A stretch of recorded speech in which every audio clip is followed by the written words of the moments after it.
నిన్న సోనియా గాంధీ, ఇవాళ Congress core committee, GoM సభ్యులతో సమావేశం. రేపు శంషాబాద్ నుంచి గన్ పార్క్ వరకు భారీ ర్యాలీ. ప్రత్యేక రాష్ట్రం కోసం హైకమాండ్ దగ్గర లాబియింగ్ చేసి అనుకున్నది సాధించిన తెలంగాణ కాంగ్రెస్ నేతలు తమకు సహకరించిన వారికి థ్యాంక్స్ చెప్పే పనిలో బిజీగా ఉన్నారు. ఒకరి తర్వాత ఒకరిని కలుస్తూ పేరు పేరున ధన్యవాదాలు చెబుతున్నారు.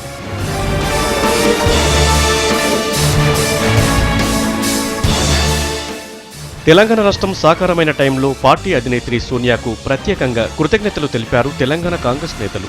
హైదరాబాద్లో నిర్వహించే బహిరంగ సభకు ఆహ్వానించారు. హైదరాబాద్లో గన్ పార్క్ దగ్గర అమరవీరులకు నివాళులర్పిస్తామన్నారు. సోనియా గాంధీ గారిని కలిసి మేమందరం మా యొక్క ధన్యవాదాలను తెలియజేసినాం. గ్రూప్ ఆఫ్ మినిస్టర్స్ని, ఇతర నేతల్ని అందరినీ కలిసి వారికి ప్రజల పక్షం నుండి ధన్యవాదాలు తెలియజేయడానికి గన్ పార్క్ దగ్గరికి వెళ్లి అమరవీరులకు జోహార్లు అర్పించి హైదరాబాద్లో ఒక భారీ బహిరంగ సభకు తగిన సమయాన్ని కేటాయించడమని మేము విజ్ఞప్తి చేసినాం. వారు పాజిటివ్గా అంగీకరించినది. కాంగ్రెస్ను విమర్శించే స్థాయి జగన్కు లేదన్నారు డిప్యూటీ సీఎం దామోదర రాజనరసింహ. 100 ఏళ్ల కాంగ్రెస్ పార్టీని తరిమికొట్టాలన్న జగన్ తాను ఎక్కడి నుంచి వచ్చారో గుర్తుంచుకోవాలని సూచించారు. తన కుటుంబం ఈ స్థాయిలో ఉందంటే కాంగ్రెస్ చెలవేనన్నారు డిప్యూటీ సీఎం. 100 సంవత్సరాలు కాంగ్రెస్ పార్టీని భూస్థాపితం చేయాలి, కాంగ్రెస్ కార్యకర్తలందరూ తరిమి కొట్టాలని చెప్పేసి అడుగు పెట్టకూడదని చెప్పి జగన్మోహన్ రెడ్డి గారు చరిత్రని గుర్తు చేసుకోవాలి.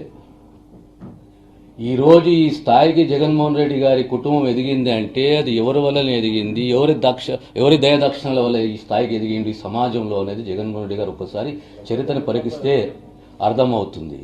ఇష్టానుసారం మాట్లాడకూడదు. కాంగ్రెస్ పార్టీకి ఒక చరిత్ర ఉన్నది. నీ కుటుంబం కూడా కాంగ్రెస్ పార్టీలో ఉండి కాంగ్రెస్ పార్టీ ద్వారానే ఎదిగింది, వ్యక్తిగతంగా ఇక్కడ ఎదగలేదు.